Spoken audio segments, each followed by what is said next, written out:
Thank you very much. Thank you. Thank you so much, Kay, and thank you to the Heritage Foundation. It's great to be back, and I thank you so much for the work that happens in these halls. I've spent my entire public life using the power of my voice to push for action and trying to help others do the same. I learned early on that I was not good at sitting back and staying quiet. If something needs to be said and done to improve the lives of people, we have to take a stand. And that's what I've spent my life doing. For the past 18 months at the United Nations, I've been inspired to use the power of my voice by one of my predecessors. Jeane Kirkpatrick once said that, quote, "Speech is action, and important action," unquote. She didn't seek out confrontation with her fellow delegates at the UN, but she didn't hesitate to speak her mind and stick to her guns when American values and interests were at stake. Many times that meant that Ambassador Kirkpatrick found herself nearly alone, sometimes completely alone, in the positions that she would take for the United States. After 18 months in this job, I can tell you I feel her pain. The United Nations was founded for a noble purpose, to promote peace and security based on justice, equal rights, and the self-determination of people. But it has many member nations whose leaders completely reject that purpose. When that happens, many well-meaning countries adopt a position of neutrality in the hope of coming to an agreement with these nations. They effectively allow dictators and authoritarian regimes to control the agenda. Resolutions get watered down until they are meaningless, or they become objectively anti-democratic. Moral clarity becomes a casualty of the need to placate tyrants, all in the name of building consensus. In such a situation, it is imperative for the United States to use the power of our voice to defend our values. That's as true today as it was during the Cold War, maybe even more so. We are a special nation with a special message for the world. We are a country founded on human dignity, on the revolutionary idea that all men are created equal with rights including, but not limited to, life, liberty, and the pursuit of happiness. If you take this truth seriously, as Ambassador Kirkpatrick did, as I do, it is non-negotiable. You don't sell out to appease those who deny it, and it's not a political chit to be traded for something of greater value. If you take it seriously, you use your voice. You fight for it, even if that means you fight alone. The United States was instrumental in creating the United Nations Human Rights Commission, precisely because we believe in the inherent dignity of all women and men. It was meant to be, in the words of its first chairman, Eleanor Roosevelt, quote, "a place of conscience." When it has served this function, the Human Rights Council, as it is now known, has provided a voice for the voiceless. It has brought the injustice suffered by political prisoners to international attention. It has put a spotlight on crimes committed by Syria's Assad and the Kim dictatorship in North Korea.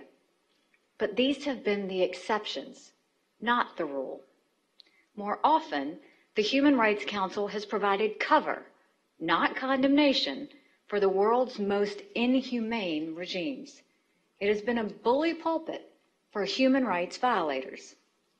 And the Human Rights Council has been not a place of conscience, but a place of politics.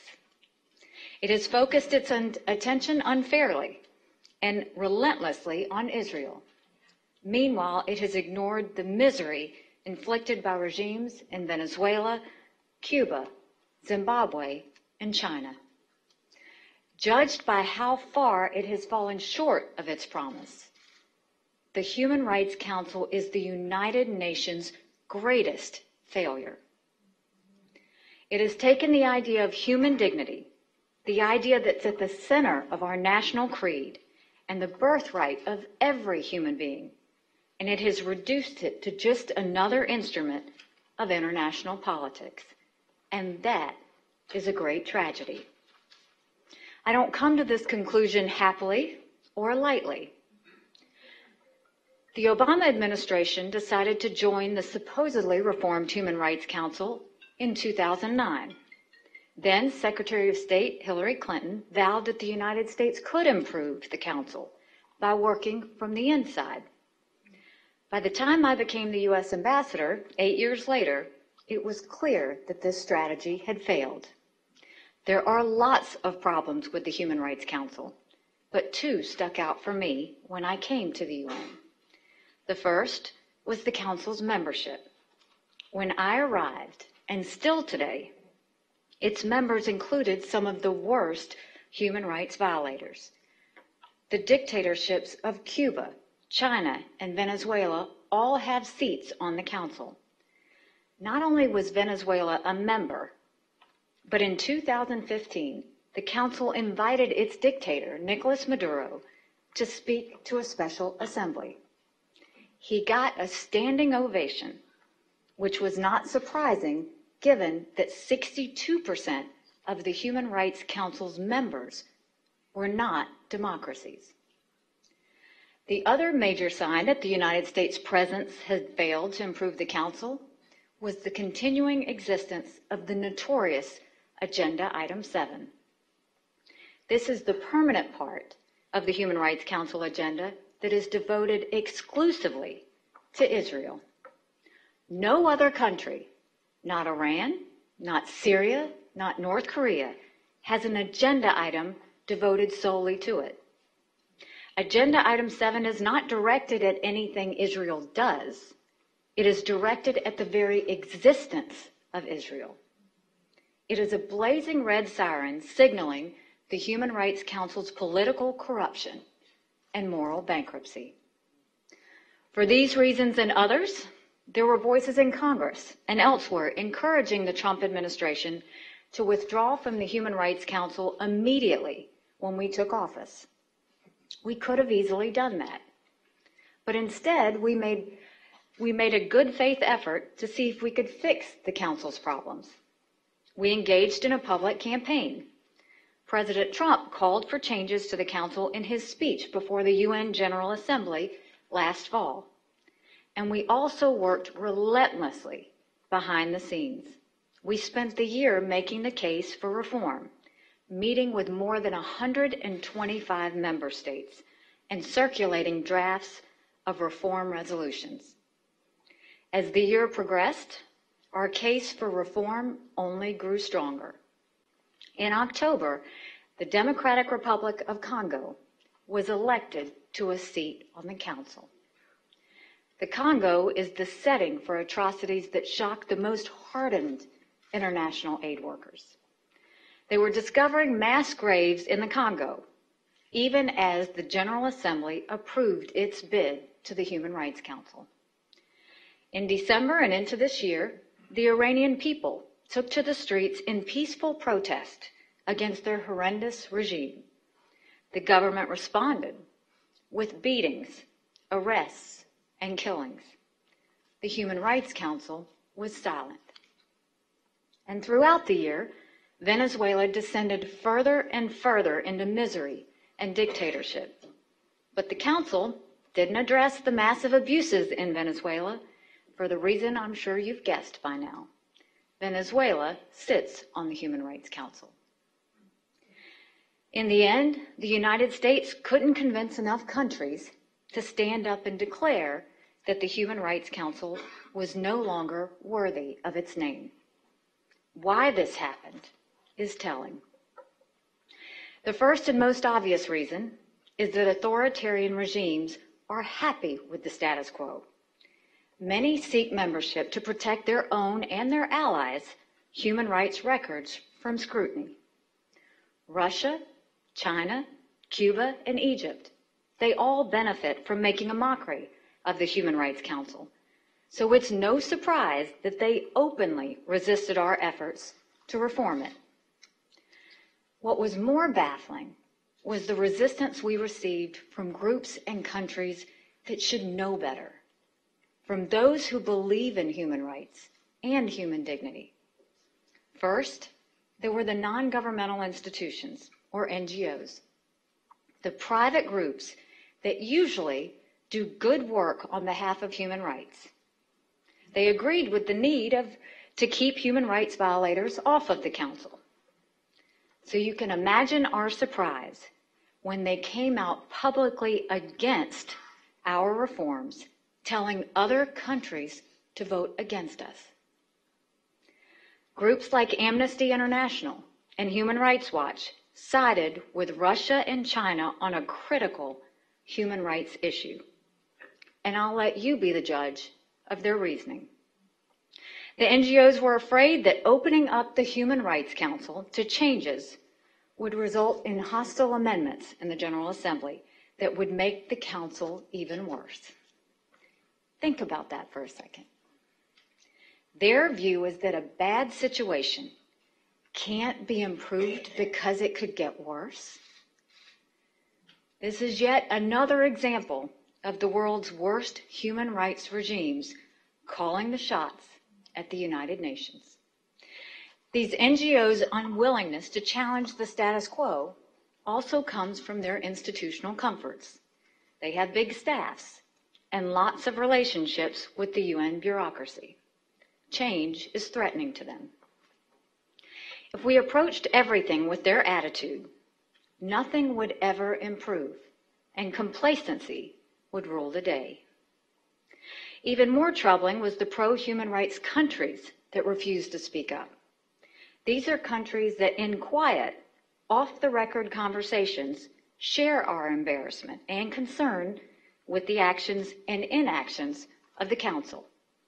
They told us in confidence that they, too, are disgusted with countries like Cuba and Venezuela, Saudi Arabia, and the Congo serving on the Council, as well as the constant attacks on Israel.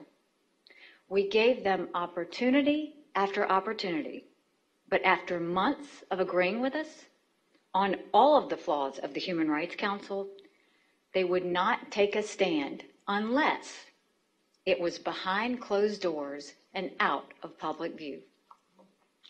These countries share our belief in the inherent dignity of every human being, and yet they lack the courage to make a difference. They have a voice. They just refuse to use it. On June 19th, Secretary Pompeo and I made an announcement that the United States was withdrawing from the Human Rights Council. Many of our friends urged us to stay for the sake of the institution. The United States, they said, provided the last shred of credibility the Council had. But that was precisely why we withdrew. The right to speak freely, to associate and worship freely, to determine your own future, to be equal before the law, these are sacred rights. We take these rights seriously, too seriously to allow them to be cheapened by an institution, especially one that calls itself the Human Rights Council. No one should make the mistake of equating membership in the Human Rights Council with the support for human rights. To this day, the United States does more for human rights, both inside the UN and around the world, than any other country. And we will continue to do that. We just won't do it inside a council that consistently fails the cause of human rights. We have already begun to make the case for human rights and that it should be addressed in the UN Security Council in New York. Last year, during the U.S. presidency, we held the first ever Security Council session dedicated to the connection between human rights and peace and security. The fighting and instability that has spilled over the borders of countries like Syria and Burma began with extreme or massive violations of human rights of the people of those countries. Human rights violators deserve our condemnation on their own terms, but they also often lead to conflicts which threaten the peace of an entire region. When we act to protect human rights, we act to prevent conflict. Just this month, we successfully fought back Russian and Chinese efforts to drastically reduce the number of UN peacekeepers dedicated to human rights protection and promotion. And the United States has taken the initiative to do what the Human Rights Council refused to do. Despite protests orchestrated by the Venezuelan government, the United States organized an event on Venezuela outside the Human Rights Council in Geneva. This January, we had a Security Council session on human rights violations of the Iranian regime. And just last week, the United States led a historic effort in the Security Council to impose an arms embargo and sanctions on the combatants in South Sudan, which has been the scene of enormous suffering and human rights abuses in the country's short life. And as I've said before, our withdrawal from the Human Rights Council does not mean that we give up our fight for reform. On the contrary, any country willing to work with us to reshape the Council need only ask. Fixing the institutional flaws of the Human Rights Council was, is, and will remain one of the biggest priorities at the UN. I have traveled to refugee camps in Ethiopia, Congo, Turkey, and Jordan. I have met with mothers that have been scarred by trauma. I have seen battered, aimless children lost to ignorance and extremism. Their memories will always haunt me. As long as we have a voice, we must use it to advocate for these mothers and children. I will use my voice, not just because I'm a mother, not just because I'm an ambassador, but because I'm an American. And America can no more abandon the cause of human rights than abandon itself. It is who we are. It is who we're proud to be. And it's who we will always be.